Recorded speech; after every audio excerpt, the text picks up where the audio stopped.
একটা খুশির সংবাদ, আজকে বাংলাদেশে একজন হিন্দু কালেমা পড়ে মুসলমান হয়েছে। তাও যেন তেন কোনো হিন্দু নয়, তিনি ছিলেন ক্রীড়া সাংবাদিক, যার নাম হলেন দেব চৌধুরী। সোশ্যাল মিডিয়াতে অত্যন্ত ফেমাস একজন পার্সন, ভাইরাল একজন পার্সন। সব সময় তিনি সংবাদ নিয়ে বিশ্লেষণ করে, সাংবাদিকতা করে। তিনি আজকে জুমার নামাজ পড়ে ঢাকার মিরপুরে দারুস-সালাম মসজিদে। আমাদের প্রিয় ভাই আব্দুল হাই মোহাম্মদ সাইফুল্লাহ ভাইয়ের হাতে হাত রেখে তিনি কালেমা পড়ে মুসলমান হয়ে গেছে। সুবহানাল্লাহ বলবেন না? তিনাকে প্রশ্ন করা হলো, আপনি কেন ইসলাম ধর্ম গ্রহণ করলেন? তখন এই দেব চৌধুরী, এখন তার নাম রাখা হয়েছে শাহাদত। আলহামদুলিল্লাহ বলেন। কারণ কি? তিনি কালেমা শাহাদাত পাঠ করে মুসলমান হয়েছে। এই জন্য আগে নাম ছিল দেব চৌধুরী, এখন নাম হলো শাহাদাত। তাকে প্রশ্ন করলেন, আপনি কেন মুসলমান হলেন? ও বলতেছে, আমি কয়েক বছর ধরে গবেষণা করেছি, কোনো ধর্মের মধ্যে শান্তি খুঁজে পাইনি, ইসলামই হলো শান্তির ধর্ম। তাকে প্রশ্ন করা হলো কালিমা পড়ার কারণ কি? সে বলতেছে, আমি ছিলাম হিন্দু, হিন্দু ধর্মের আমার একটা বিষয় কষ্ট লেগেছে। আমার বাবা যখন মারা যায়, আমার মা যখন মারা যায়, কি ধর্ম? নিজের কলিজার টুকরা বাবা মাকে আগুনের মধ্যে ফেলে দিয়ে নিজে হাতে আগুন দিয়ে পুড়তে হয়। এর চাইতে বড় কষ্টের বিষয় কিছু হতে পারে না। ইসলাম কত শান্তি, কত মানবতা। আমাদের বাবা মা আত্মীয় স্বজনকে আমরা কবরের মধ্যে রেখে দেই, সুন্দর করে যত্ন করে মহাব্বত করে ইসলাম শিক্ষা দিয়েছে। যখন কোনো মানুষ মারা যায়, ইহুদি হোক, খ্রিস্টান হোক, বৌদ্ধ হোক, মুসলমান হোক, লাশের সঙ্গে বেয়াদবি করবে না, তোমরা লাশকে সম্মান করো। সুবহানাল্লাহ। ইসলাম লাশের কত সম্মান দিয়েছে। একদিন আমার নবীজি রাস্তায় দাঁড়িয়ে আছে, রাস্তা দিয়ে লাশ যাচ্ছে, আমার নবীজি দাঁড়িয়ে গেলেন বসা থেকে। সাহাবীরা বলতেছে, রাসূলুল্লাহ দাঁড়ালেন কেন? এটা তো একটা ইহুদির লাশ। জোরে কোন কার লাশ? তখন রসুল বলতেছে, ইহুদি নাকি খ্রিস্টান এটা বড় কথা নয়, ও তো একটা মানুষ, ও মানুষ, ও মরে গেছে, ও একটা লাশ, আমি লাশের সম্মানে দাঁড়িয়ে গেছি। সুবহানাল্লাহ বলবেন না? তাহলে একটা মানুষ মরে গেলে ইসলাম কত সম্মান দিয়েছে। আমরা কবরে রাখি, যত্ন করে নিয়ে যাই, ভদ্রতার সহিত নিয়ে যাই। আর হিন্দুরা নিজেদের বাবা মা আত্মীয় স্বজনকে নিজে হাতে আগুন দিয়ে পড়ে। এই দেব চৌধুরী বলেছে, শাহাদাত বলেছে, এটা আমার মনে কষ্ট লেগেছে, এজন্য কালেমা পড়ে মুসলমান হয়েছি। রিপোর্ট বলতেছে তাম পৃথিবীতে দৈনিক 1000 করে বিধর্মী কালেমা পড়ে মুসলমান হচ্ছে। আগামী 50 বছর এইরকম যদি চলতে থাকে, তাম পৃথিবীতে সবচাইতে সংখ্যাগরিষ্ঠ মানুষ হবে মুসলমান। চিৎকার করে বলেন আল্লাহু আকবার। রাস্তায় গিয়ে অথবা আপনাদের সদর থানার সামনে গিয়ে নারায়ে তাকবীর আল্লাহু আকবার স্লোগান দিতেন, 10 মিনিটের মধ্যে পুলিশ এসে গোলাগুলি শুরু করত। আর এরকম মাহফিল করতে গেলে ডিসি অফিস, এসপি অফিস, এলাকার থানার ছুটকে ফাটকে তেলতেলা গোয়েন্দার নেতার বাড়ি ঘুরতে ঘুরতে অন্তত 6 জোড়া করে স্যান্ডেল ক্ষয় হতো। তারপরও দেখা গেছে এক নেতার নাম পোস্টারে দিলে আর এক নেতার মন খারাপ, আর এক নেতার নাম পোস্টারে দিলে আর এক নেতার মন খারাপ। ওদের নিজেদের মধ্যে কুকুরের মতো কামড়া কামড়ির কারণে হাজারো কোরআনের মাহফিল বাংলাদেশে বন্ধ হয়েছে। কথা বলেন ঠিক কিনা? যে আল্লাহ তাআলা নতুন স্বাধীন একটি দেশ আমাদের দান করলেন, আমরা খুশি না বেজার? চিৎকার করে বলেন তো দিক আল্লাহু আকবার। হে বগুড়ার মুসলমান, গভীর মনোযোগ। ওই স্বৈরাচার ভারত থেকে বাংলাদেশে এসেছিলেন মূলত বাংলাদেশ থেকে ইসলাম এবং মুসলমানদেরকে শেষ করে দেওয়ার জন্য। তারই ধারাবাহিকতায় গত 16 বছর আমরা দেখেছি বাংলাদেশের শিক্ষা ব্যবস্থার মধ্য থেকে কোরআন হাদিসের শিক্ষাকে কেটে দিয়ে তারা ঢুকিয়ে দিয়েছিল বান্দরের শিক্ষা। হাজার হাজার আলেমদেরকে জেলের মধ্যে বন্দী করেছে, দাড়ি টুপিওয়ালাদেরকে গ্রেপ্তার করে জঙ্গিবাদের নাটক করেছে। এমনকি যখন ক্ষমতার চেয়ে তাদের নরবরে হয়ে গেল, ওই ভারতের ইশারায় তারা চিন্তা করে দেখেছিল এই বাংলাদেশে সবচাইতে শক্তিশালী ইসলামী দল হলো বাংলাদেশ জামাত ইসলামী। এই জন্য তারা 1 তারিখে জামাত ইসলামকে নিষিদ্ধ করলো, আর 5 তারিখে ছিঁড়ে জুতো ছিঁড়ে শাড়ি পরে মামু বাড়ি দিল্লি পালাতে বাধ্য হলো। ওই যে স্বৈরাচার হাসিনা পালিয়ে গেছে হেলিকপ্টারে চড়ে, 10 সেকেন্ডের একটা ভিডিও টেলিভিশনে আপনারা দেখছেন না? ওই ভিডিও দেখে মনে হচ্ছে উনি বাংলাদেশের 16 বছরের প্রধানমন্ত্রী হাসিনা না, আপনাদের সাত গ্রামের কাজের মেয়ে সকিনে। এ কথা কন, মানে ওর শাড়ির কুচিও ঠিক নাই, আঁচলও ঠিক নেই। তার মানে বোঝা যায় উনি পালানোর আগে মনোযোগ দিয়ে শাড়িটাও পরতে পারেনি। এমনকি ডিসি আপনার গণভবনের ভেতরে গোস্ত ভুনো করছে, ইলিশ মাছ রান্না করেছে, 14 প্রকারের তরকারি, গরম ভাত। আল্লাহর কি খেলা, আল্লাহ খাওয়ার পর্যন্ত টাইম দেয়নি। এ জোরে বলেন এগুলো কার খেলা? আল্লাহ তাআলা বলেন ওয়ামাকারু ওয়ামাকারাল্লাহ ওয়াল্লাহু খায়রুল মাকিরিন। তারাও ষড়যন্ত্র করে, আল্লাহ কৌশল অবলম্বন করে। কার কৌশল বিজয় হয়? আল্লাহ বলছেন ইয়াকিদুনা কায়দা ওয়া আকিদু কায়দা। তারাও কায়দা কৌশল করে, আল্লাহরও কিছু কায়দা কৌশল। ওই স্বৈরাচার ভারতে পালিয়ে যাওয়ার পরে আমেরিকাতে যেতে চেয়েছে, ভিসা পায় নাই। কানাডায় যেতে চেয়েছে, ভিসা পায় নাই। সিঙ্গাপুরে যেতে চেয়েছে, ভিসা পায় নাই। কোরআনের পাকে আল্লামা সাঈদী বলেছিল এমন একটা সময় আসবে এই স্বৈরাচাররা পালানোর জন্য ইঁদুরের গর্ত খুঁজে পাবে না। ওই আল্লামা সাঈদী যেই বক্তব্যতে বিদায় নিয়ে চলে গেছে, স্বৈরাচারদের সঙ্গে 100% আল্লামা সাঈদীর বক্তব্য মিলে গেছে। কিন্তু গভীর মনোযোগ ভালো করে বোঝেন, ওই স্বৈরাচার পালিয়ে যাওয়ার পরে ষড়যন্ত্র বন্ধ হয়নি। ভারত থেকে ষড়যন্ত্র চলতেছে, দিল্লি থেকে ষড়যন্ত্র চলতেছে। তার কারণ স্বৈরাচার হাসিনা ছিল সোনার ডিম পাড়া হাঁস। কিসের ডিম পাড়া হাঁস? মানে বাংলাদেশে থেকে থেকে সোনার ডিম পারে দিল্লিতে যাইয়া নরেন্দ্র মোদীর হাতে তুলে দিয়ে আসতো, আরো ভাজা ভাজা খাইতো। এই জন্য হাসিনা পালিয়ে যাই, হাসিনার যতটা না ক্ষতি তার চাইতে বেশি ক্ষতি হচ্ছে নরেন্দ্র মোদীর। এই জন্য ওদের মাথা পাগলা হয়ে গেছে। আমার দেশের পতাকায় তারা আগুন ধরিয়ে দিয়েছে, দূতাবাসে হামলা করেছে, সীমান্তের কাঁটাতারের বেড়ায় আঘাত করেছে। তবে ধন্যবাদ দেই ডক্টর মোহাম্মদ ইউনূসকে। বাংলাদেশের ডক্টর মোহাম্মদ ইউনূস হলো ঠান্ডা মাথার পাকা খেলোয়াড়। এই মাল কথা কয় কম, কিন্তু কাজ করে বেশি। ওরা যখন আমার দেশের পতাকায় আগুন দিয়েছে, দূতাবাসে হামলা করেছে, ডক্টর মোহাম্মদ ইউনূস জাতীয় ঐক্যের ডাক দিয়েছে। এক ডান পাশে বিএনপি, বাম পাশে জামাত ইসলাম, তার পাশে চরমোনাই, তার পাশে হেফাজত। সব রাজনৈতিক দল এক জায়গাতে হয়েছে। প্রত্যেকটা রাজনৈতিক দল বলেছে প্রত্যেকটা দল তাদের নিজের স্বার্থে কাজ করবে, তবে দেশের জন্য। বাংলাদেশের 18 কোটি মানুষ আমরা এক দল। আর বাংলাদেশের 18 কোটি জনগণ যখন এক দল হয়েছে, নরেন্দ্র মোদী 6 জগ পানি খাইছে। এ কথা কন না গা। ওরা ভেবেছিল নরেন্দ্র মোদীর বন্ধু হলো ডোনাল্ড ট্রাম্প। আমেরিকার ডোনাল্ড ট্রাম্প প্রেসিডেন্ট হয়েছে, আওয়ামী লীগের কিছু লোক বগল বাজাইলো। কারণ কি করছে, প্রেসিডেন্ট হওয়ার পরে ডোনাল্ড ট্রাম্প হাসিনাকে নাকি কলত করলে বাংলাদেশে ঢুকে ধুয়ে যাবে। কিন্তু আসার মধ্যে গুরুবালি থাকতো হাসিনাকে দেশে ঢুকাবে। ডোনাল্ড ট্রাম্প নরেন্দ্র মোদীর শপথ অনুষ্ঠানে দাওয়াতই দেয়নি। এ কথা কন না গা। আর শপথ নেওয়ার পরে বাংলাদেশে তামাম পৃথিবীর কোন দেশের সঙ্গে চুক্তি করেনি। ডোনাল্ড ট্রাম্প ডক্টর ইউনূসের সঙ্গে চুক্তি করেছে সর্বপ্রথম। প্রতি বছর তারা বাংলাদেশে গ্যাস পাঠাবে। আল্লাহু আকবার বলেন। তার মানে বোঝা যায় ডক্টর ইউনূসের খেলার কাছে নরেন্দ্র মোদী ফেল। খেলার পরে গত 3 দিন আগে নরেন্দ্র মোদীকে শুভেচ্ছা জানাইছে নববর্ষ। কে রে, নববর্ষ শুরু হয়েছে 1 তারিখ, আজ হলো 31 তারিখ।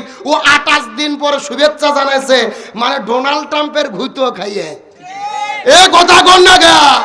তার মানে বোঝা যায় আমাদের ডক্টর মোহাম্মদ ইউনূস ইন্টারন্যাশনাল পাকা খেলোয়াড়, এটা তিনি প্রমাণ করতে সাধ্য হয়েছে। আর আমরা বাংলাদেশের 18 কোটি জনগণ একদল হয়েছি। ওরা বলেছে বাংলাদেশের মানুষকে পিএস দেব না, আলু দেব না। চিৎকার করে বলেন তো রিজিকের মালিক কে? আরো ধরে বলেন কে? ওরা বলেছে পিএস আর আলু দেব না। আমরা বাংলাদেশের মানুষ বলছি তোদের পিএস আর আলু আমরা খাবো না। এ 15 দিন ওদের পিএস আর আলু আমরা টাকা দিয়ে কিনে নি। এখন ভারতের পিএস হলো 1.5 টাকা কেজি, আলু হলো 2 টাকা কেজি। আলু আর পিএস পচে গন্ধ উঠতেছে, কৃষকেরা রাস্তার মধ্যে ফেলে দিয়ে নরেন্দ্র মোদীর বিরুদ্ধে আন্দোলন করতেছে। আল্লাহু আকবার বলবেন না? আমাদের দেশে একটা কথা আছে, অন্যের জন্য গর্ত খুললে ওই গর্তে নিজেকেই পড়তে হয়। ভারত আমাদের বিপদে ফেলাতে গিয়ে আজকে তারাই বিপদের মধ্যে পড়েছে। সুতরাং আজকের প্রোগ্রাম থেকে পরিষ্কার করে বলি, এই বাংলার জমিন আমাদের প্রিয় ভাই আবু সাইদ রংপুরের চত্বরে দাঁড়িয়ে বন্দুকের গুলির কাছে বুক পাতিয়ে দিয়ে চিৎকার করে বলেছিল, আমার মনে দারুণ ঝড়, বুক পেতেছি গুলি কর।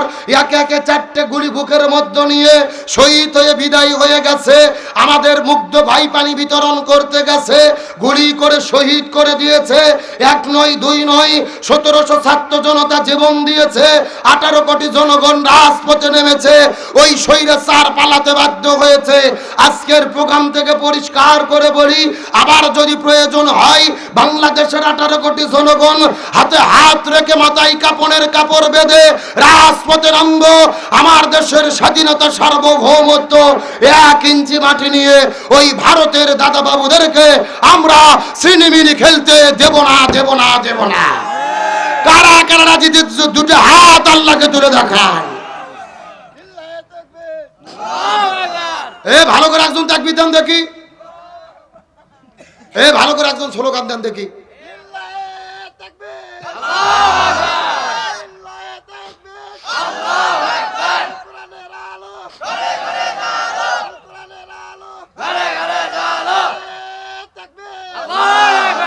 আলহামদুলিল্লাহ বলেন। আমরা পরিষ্কার করে বলি, এই বাংলাদেশে 24 আমরা নতুন করে স্বাধীন করেছি। ওই ভারতের কোনো তাবেদারি এই বাংলার জমিনে আর চলতে দেওয়া হবে না।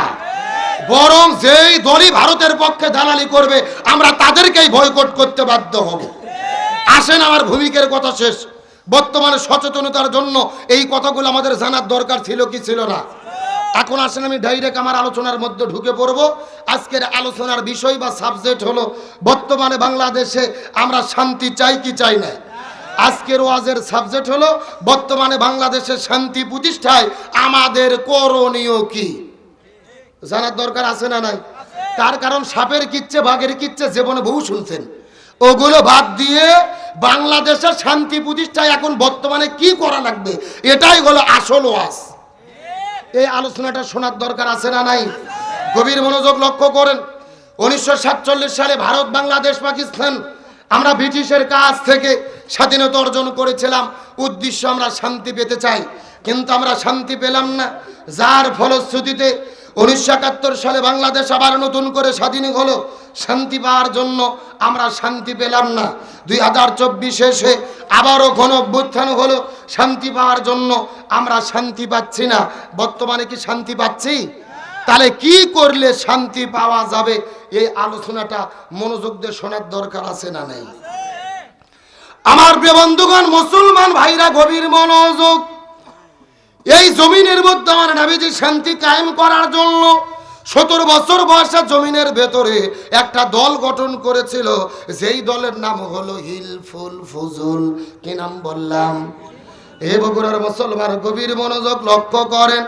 আমাদের নবীজি 17 বছর বয়সের ভেতরে এই জমিনের মধ্যে শান্তি কায়েম করার জন্য হিলফুল ফুজুল নামক দল গঠন করলেন।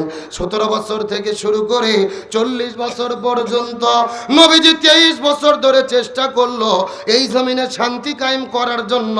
কিন্তু দুর্ভাগ্যজনক ব্যাপার হলো নবীজি 23 বছর চেষ্টা করার পরেও এই জমিনের ভেতরে শান্তি কায়েম করতে পারলো। বগুড়ার মুসলমান গভীর মনোযোগ লক্ষ্য করুন। আমাদের নবীজি 23 বছর ধরে চেষ্টা করেছে, কিন্তু জমিনের ভেতরে শান্তি কায়েম করতে পারলো না। নবীজির বয়স যখন 40 বছর হয়ে গেল, আল্লাহ নবীজির উপরে যখন কোরআন নাজিল করলেন, আমার নবীজি কোরআনের দাওয়াত দেওয়া শুরু করলেন। এই কোরআন জমিনের মধ্যে কায়েম হয়ে গেল। এই কোরআনের সমাজ যখন আমার নবীজি গঠন করে ফেললেন, ওই জমিনের মধ্যে তখন শান্তি কায়েম হয়ে গেল। 40 বছর থেকে শুরু করে 63 বছর পর্যন্ত নবীজি 23 বছর চেষ্টা করলেন, এই জমিনের মধ্যে শান্তি কায়েম হয়ে গেল। নবীজির জীবনটাকে 2 ভাগে ভাগ করার চেষ্টা করেন। নবুয়ত পাওয়ার আগের হলো 23 বছর, পরের হলো 23 বছর। আগের 23 বছরে নবীজি চেষ্টা করলো, কিন্তু জমিনের মধ্যে শান্তি কায়েম করতে পারলো না। কিন্তু পরে 23 বছরে নবীজি কেন শান্তি কায়েম করতে পারলো? এর পেছনে কারণ হলো আগের 23 বছরের ভেতরে নবীজির কাছে দল ছিল, কিন্তু নবীজির দলের ভেতরে আল্লাহর কোরআনের সংবিধান ছিল না। কথা কি বোঝা যায়? ভালো করে বোঝেন। আপনার আমার মতো 2 টাকার ছুটকে পাটকে হুজুর না। এলাকার তেল তেলা গোয়েন্দার নেতা নয়। স্বয়ং বিশ্ব নবী 23 বছর চেষ্টা করেছে, তার দলের দ্বারা জমিনে শান্তি কায়েম করতে পারেনি। তার মানে বোঝা গেল বর্তমানে যেই দলগুলো শান্তি কায়েম করতে চায় ওই দলের দ্বারা শান্তি কায়েম সম্ভব নয়, যেই দল আল্লাহর কোরআনের সংবিধান দিয়ে পরিচালিত হয় না। কথা কি ক্লিয়ার না ভেজাল আছে? কে রে ভাই, যেই দল নিজেরাই কোরআন দিয়ে চলে না, ওদের নিজেদের মধ্যেই তো মারামারি করে দলাদলি করে কুপকাত। কথা কোন নাগা? তাহলে জোরে বলেন, শান্তির জন্য কি লাগবে? কোরআন এবং ইসলাম ছাড়া জমিনে শান্তি আসতে পারে আলহামদুলিল্লাহ। সুসংবাদ, একটা খুশির সংবাদ, আজকে বাংলাদেশে একজন হিন্দু কালেমা পড়ে মুসলমান হয়েছে। তাও যেন তেন কোনো হিন্দু নয়, তিনি ছিলেন ক্রীড়া সাংবাদিক, যার নাম হলেন দেব চৌধুরী। সোশ্যাল মিডিয়াতে অত্যন্ত ফেমাস একজন পার্সন, ভাইরাল একজন পার্সন। সব সময় তিনি সংবাদ নিয়ে বিশ্লেষণ করে, সাংবাদিকতা করে। তিনি আজকে জুমার নামাজ পড়ে ঢাকার মিরপুরে দারুস সালাম মসজিদে আমাদের প্রিয় ভাই আব্দুল হাই মোহাম্মদ সাইফুল্লাহ ভাইয়ের হাতে হাত রেখে তিনি কালেমা পড়ে মুসলমান হয়ে গেছে। সুবহানাল্লাহ বলবেন না? তিনাকে প্রশ্ন করা হলো, আপনি কেন ইসলাম ধর্ম গ্রহণ করলেন? তখন এই দেব চৌধুরী, এখন তার নাম রাখা হয়েছে শাহাদত। আলহামদুলিল্লাহ বলেন। কারণ কি? তিনি কালেমা শাহাদাত পাঠ করে মুসলমান হয়েছে। এই জন্য আগে নাম ছিল দেব চৌধুরী, এখন নাম হলো শাহাদাত। তাকে প্রশ্ন করলেন, আপনি কেন মুসলমান হলেন? ও বলতেছে, আমি কয়েক বছর ধরে গবেষণা করেছি, কোনো ধর্মের মধ্যে শান্তি খুঁজে পাইনি, ইসলামই হলো শান্তির ধর্ম। তাকে প্রশ্ন করা হলো কালিমা পড়ার কারণ কি? সে বলতেছে, আমি ছিলাম হিন্দু, হিন্দু ধর্মের আমার একটা বিষয় কষ্ট লেগেছে। আমার বাবা যখন মারা যায়, আমার মা যখন মারা যায়, কি ধর্ম? নিজের কলিজার টুকরা বাবা মাকে আগুনের মধ্যে ফেলে দিয়ে নিজে হাতে আগুন দিয়ে পুড়তে হয়। এর চাইতে বড় কষ্টের বিষয় কিছু হতে পারে না। ইসলাম কত শান্তি, কত মানবতা। আমাদের বাবা মা আত্মীয় স্বজনকে আমরা কবরের মধ্যে রেখে দেই, সুন্দর করে যত্ন করে মহাব্বত করে।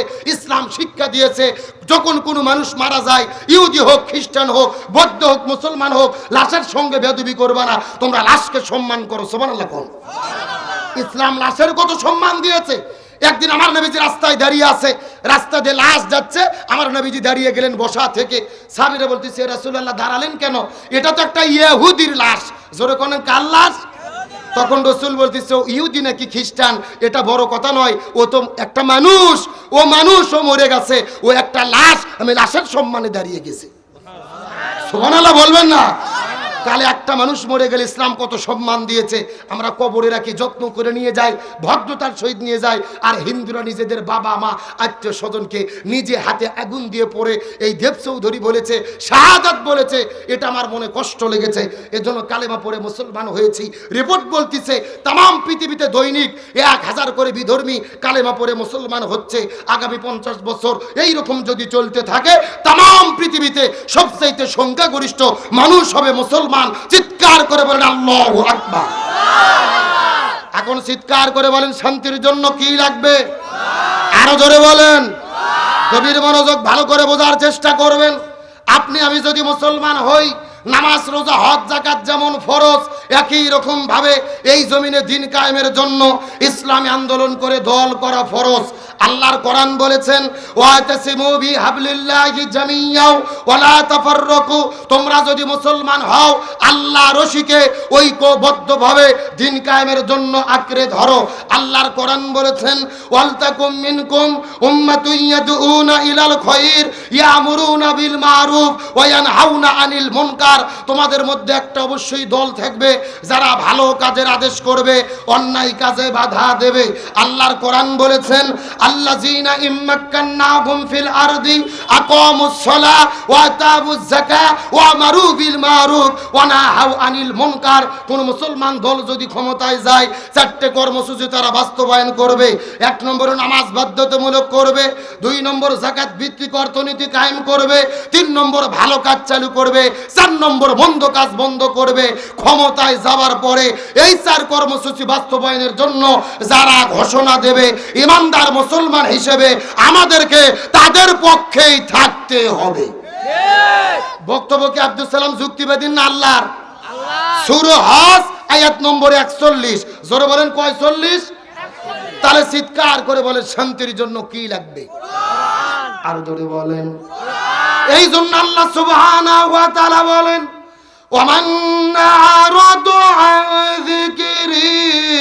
ফাইন্না লাহু মাঈশাতান দানকা ওয়া নাহশুরুহু ইয়াউমাল কিয়ামাতি আমা। সূরা তোহা 16 নম্বর পারার 19 নম্বর পৃষ্ঠার 13 নম্বর লাইন 124 নম্বর আয়াতে কারিমা তাফসীর ইবনে কাসিরের মধ্য থেকে বলতেছি, আল্লাহ তাআলা ডাকতে বলে, এ পৃথিবীর মুসলমানেরা, এই জমিনের মধ্যে যদি তোমরা শান্তি পেতে চাও, ব্যক্তি, পরিবার, সমাজ, রাষ্ট্র, রান্নাঘর থেকে শুরু করে সংসদ ভবন পর্যন্ত কোরআন বাদ দিয়ে যদি তোমরা জীবন চালাও আর যদি শান্তির জিকির করতে থাকো, আল্লাহ তোমাদের জীবনে কোনো শান্তি রাখবে না, বরং মাঈশাতান দঙ্কা, তোমাদের জীবনটা আল্লাহ অশান্তিতে ভরে দেবে। আর কিয়ামতের ময়দানে এই জমিনের মধ্যে যারা কোরআন মানবে না, আল্লাহ তাদের দুই চোখকে অন্ধ করে, কানা করে, হাসরের ময়দানে আল্লাহ তাদেরকে উত্তোলিত করবেন। জোরে বলেন নাউজুবিল্লাহ। যারা কোরআন মানবে না তাদের জীবনে অশান্তি দেবে কে? আর হাসরের ময়দানে তাদেরকে দুই চোখ কানা করে কে উঠাবে? তাহলে জোরে বলেন শান্তির জন্য কি লাগবে? এই জন্য আল্লাহর কোরআন বলছেন, ফামান তাবিয়া হুদায়া ফালা খাউফুন আলাইহিম ওয়ালা হুম ইয়াহজানুন। লক্ষ্য করেন, এই যে আপনি লিখে দিয়েছেন আব্দুল সালাম যুক্তিবাদী, আমি যুক্তিতে কিছু কথা আপনাদেরকে বুঝাই। মনে করেন বাংলাদেশের ঢাকা শহরে বিশাল বড় একটা পানির ট্যাঙ্কি আছে। যখন কিসের ট্যাঙ্কি? ওই ট্যাঙ্কির মধ্যে থেকে পাইপ দিয়ে দিয়ে বাংলাদেশের 64টা জেলায় পানি সাপ্লাই দেওয়া হয়। কিন্তু ঢাকায় ওই ট্যাঙ্কির ভেতরে একটা মরা বিড়াল মরিয়ে পচে গন্ধ উঠে আসে। কথা কি বোঝা যায়? একটা পাইপ আস্তে আস্তে আস্তে আস্তে আপনাদের বগুড়া 7 গ্রাম মোড়েও এসেছে। এখন বলেন তো, পাইপ দিয়ে যে পানি বের হচ্ছে ওই পানি ভালো না গন্ধ? আর একটু জোরে বলেন। ওই গন্ধলা পানি বের হওয়ার পরে ঢাকা আমাদের বগুড়া জেলায় যত হুজুর আছে, ইমাম, মুয়াজ্জিন, খতিব, মুফতি, মুহাদ্দিস, ফকি, সব আলেমদেরকে ডেকে বলেছে, এই হুজুরের গোষ্ঠীরা, এই যে গন্ধলা পানি বের হচ্ছে তোমরা ফু দিয়ে দিয়ে পরিষ্কার করো। হবে? এ কতক্ষণ হবে? আচ্ছা, বগুড়া জেলার হুজুর তো দূরের কথা, কাবা শরীফের ইমামও যদি এসে ফু দেয় পানি পরিষ্কার হবে? আচ্ছা বলেন তো, পানি পরিষ্কার করতে গেলে কি পরিষ্কার করা লাগবে? ওই ঢাকা শহরের ট্যাঙ্কি পরিষ্কার করা লাগবে। এটা কি বুঝতে পেরেছেন? এবার আসল ওয়াজ শুনুন, আসল ওয়াজ। এই বাংলাদেশের শান্তি প্রতিষ্ঠার একটা ট্যাঙ্কি আছে যার নাম হলো সংসদ ভবন। আরো জোরে বলেন। আর ওই সংসদ ভবনের ভেতর থেকে বাবার আইন, দাদার আইন, চাচার আইন, খালার আইন, ফুপুর আইন, স্বামীর আইন, স্ত্রীর আইন, বাবার আইন, বিটির আইন, কার্ল মার্ক্সের আইন, লেনিনের আইন, পুতিনের আইন, সক্রেটিসের আইন, প্লেটোর আইন, ধর্মনিরপেক্ষতাবাদ, জাতীয়তাবাদ, সোশ্যালিজম, ক্যাপিটালিজম, ভারতের আইন, ব্রিটিশের আইন, মানব রচিত তন্ত্র মন্ত্রকে জুতো এবং ঝাঁটাপিটা করে যতদিন পর্যন্ত কোরআন সংসদের মধ্যে ঢুকাইয়া এই কোরআন দিয়ে বাংলাদেশ পরিচালিত না হবে ততদিন পর্যন্ত এই জমিনের ভেতরে শান্তি আসতে পারে না, পারে না, পারে না। সুতরাং বাংলাদেশের শান্তি কায়েমের জন্য কোরআন দিয়ে বাংলাদেশ চলুক, এটাকে আপনারা চান? কারা কারা চান? দুটি হাত আল্লাহকে তুলে দেখান। তাকবীর দেন দেখি।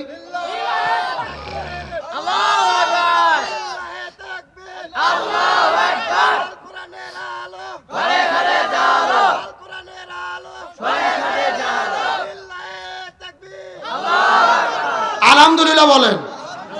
এ ভাই, ওই ভাইকে এক কাপ লাল চা দেন তো, আর আমার গরম পানি দেন। গরম পানি কই? আনিছে মানে আমি 1 ঘন্টা আগে বলছি। আমাকে দেবেন গরম পানি, ওই ভাইক দেবেন চা। আমরা দুইজন যতক্ষণ ঠিক আছে আলোচনা ততক্ষণ চলবে। এ কথা বল না গা। আচ্ছা, এই পেছনকার ছেলে পেলে তোমরা সামনে যাও তো দেখি। তোমরা সামনে যে একটু সাউন্ড দাও, হ্যাঁ তাহলে কাজ হবে। যাও একদম আমার সামনে বসো। জি হ্যাঁ, আলহামদুলিল্লাহ আলোচনা চলছে। জোরে বলেন, শান্তির জন্য কি লাগবে? একেবারে সোজা কথা, জমিন যার আইন চলবে তার। আল্লাহর জমিন আল্লাহর আইন কায়েম করা ছাড়া শান্তি আসতে পারে? তবে বর্তমানে বাংলাদেশের শান্তি কায়েমের জন্য, কোরআন গঠনের জন্য, এই জমিনে আন্দোলন করার জন্য আমাদের একতাবদ্ধ থাকতে হবে। আর আমরা যদি এক না থাকি, স্বৈরাচার হাসিনা বলতেছে আমি বাংলাদেশের সীমান্তের কাছে আছি, যে কোনো সময় শর্ট করে ঢুকে পড়তে পারি। এ কথা কর না গা। গতকালকে হাসিনার একটা অডিও ফাঁস হয়েছে, তার কর্মীদেরকে বলতেছে তোমরা সিল থাকো, সিল। টেনশন করো না, আনন্দ করো, ফুর্তি করো। আমি কয়েকদিন পরে দেশে ঢুকবো, সিজ বাড়ি হে মাস্তে মাস্তে। হিন্দি গান গাচ্ছে, মনত কত ফুর্তি, কত আনন্দ, মানে স্বামীর বাড়ির যে মজাই মজা। এ কথা কর না গা। অনেকে মনে কষ্ট বলেন, হুজুর আপনি এটা একটা কথা বললেন, হুজুর মানুষ স্বামীর বাড়ি বললেন। হ্যাঁ, এটা আমার বক্তব্য নয়। ওর দলের একটা মন্ত্রী বলেছিল ভারতের সঙ্গে আমাদের সম্পর্ক হলো স্বামী স্ত্রীর সম্পর্ক। কথা কর না গা। ও বলতেছে সিল করো, সিজবাড়ি হে মাস্তে মাস্তে আমরা দেশে ঢুকবো, আন্দোলন করব, হরতাল করব, অবরোধ করব। আমরা স্বৈরাচারদেরকে বলি তোমরা দেশে ঢোকো, বাংলাদেশের 18 কোটি মানুষ একটা করে হাতের জুতো নিয়ে তোমাদের জন্য রেডি হয়ে আছে। এ কথা কর না গা। আচ্ছা, ওরা বাংলাদেশে চট করে ঢুকবে, আমরা কি ফিডার খাবো, আঙুর চুষবো? ও চট করে ঢুকবে আর আমরা ফট করে আয়না ঘরে ঢুকে দেবো। এ কথা কর না গা। বুবু আইসো চট করিয়া, আয়না ঘরটা তোমার জন্য রাখছি গো সাজাইয়া। একটু জোরে ঠিক বলেন, জোরে ঠিক বলেন। বুবু আইসো চট করিয়া, আয়না ঘরটা তোমার জন্য রাখছি গো সাজাইয়া। রিসেপশনে বইসাই আছি জুতার মালা লইয়া, বুবু আইসো চট করিয়া, আয়না ঘরটা তোমার জন্য রাখছি গো সাজাইয়া। আচ্ছা বলেন তো, আয়না ঘরকে আমরা তৈরি করেছি নাকি ওরাই করেছে? আমাদের প্রিয় ভাই ব্রিগেডিয়ার আমার আজমি ব্যারিস্টার আরমানকে 13 বছর ধরে আয়না ঘরে বন্দি করে রেখেছে। সূর্যের আলো দেখতে দেয়নি, বাইরের বাতাস দেখতে দেয়নি, এমনকি আজান যখন হতো বক্সে জোরে জোরে গান বাজায়া আজান পর্যন্ত শুনতে দিত না। সুতরাং আল্লাহর কোরআন বলেছে কুতিবা আলাইকুমুল কিসাস, হাতের পরিবর্তে হাত, পায়ের পরিবর্তে পা, চোখের পরিবর্তে চোখ, জীবনের পরিবর্তে জীবন। এই আয়াতের ডিজিটাল ব্যাখ্যা হলো আয়না ঘরের পরিবর্তে আয়না ঘর। সুতরাং ডক্টর ইউনূস সরকারকে বলবো, স্বৈরাচার হাসিনের এমপি মন্ত্রী দোষকদের জেলে রেখে জামাই আদর করলে হবে না, এদের প্রত্যেকে আয়না ঘরে বন্দি করে রাখতে হবে। বুবু আইবা, তুমি আইবা গো, এইবার আইসা বুবু ক্ষমতা পাইবা না। যারা ঠিক বলবে না মনে করবে না এই গ্রুপের লোক। এ জোরে বলেন ঠিক। বুবু আইবা, তুমি আইবা গো, এইবার আইসা বুবু ক্ষমতা পাইবা না। খোঁজ নেই বুবু কাদের কাকার, অবস্থা খারাপ দরবেশ বাবার, হারুন আঙ্কেল এখন সামনে আসে না। নেতা কর্মী সব জেলের ভেতর, বুবু আছে ডরের উপর, কখন জানি আসে গ্রেফতারি পরোয়ানা। বুবু আইবা, তুমি আইবা গো, এইবার আইসা বুবু ক্ষমতা পাইবা না। বয়স তোমার 80 বছর, ডাকছে বুবু তোমায় কবর, দাফন হবে কোথায় সেইটা ভাবলা না। বুবু আইবা, তুমি আইবা গো, এইবার আইসা বুবু সিয়ের পাইবা না। কথা বলেন ঠিক কিনা? আলোচনা কি চলবে? কারা কারা চলবে না দুটি হাত আল্লাহকে তুলে দেখেন। এই হলো হুজুগে বাঙালি, যাই বলে আইরে তারই সাথে যাই রে, বোঝা শোনা এরকম হলে হবে না। সত্য সত্য শেষ পর্যন্ত থেকে আখিরে মোনাজাত করে কারা কারা যেতে চান টান টান করে দুটি হাত আল্লাহকে তুলে দেখান। হ্যাঁ, লিল্লাহে তাকবীর। এ সাউন্ড হয় না, টান টান কুড়ান দেখি। এ মুরবি মুরবি হাত উঠে না, সবাই একটু গলা কাকার দান তো দেখা। লিল্লাহে তাকবীর। আল কোরআনের আলো, আল হাদিসের আলো, দুনিয়ার মুসলিম, ইসলামের শত্রুরা, কোরআন আছে যেখানে, লিল্লাহে তাকবীর। আলহামদুলিল্লাহ বলেন। আপনারা সবাই কিন্তু হাত তুলে ওয়াদা করলেন শেষ পর্যন্ত থাকবেন। এখন না থেকে যদি উঠে চলে যান, ওয়াদা ভঙ্গ করা কিসের লক্ষণ? আর একটু জোরে বলেন। আপনারা কি মুনাফিক হতে চান?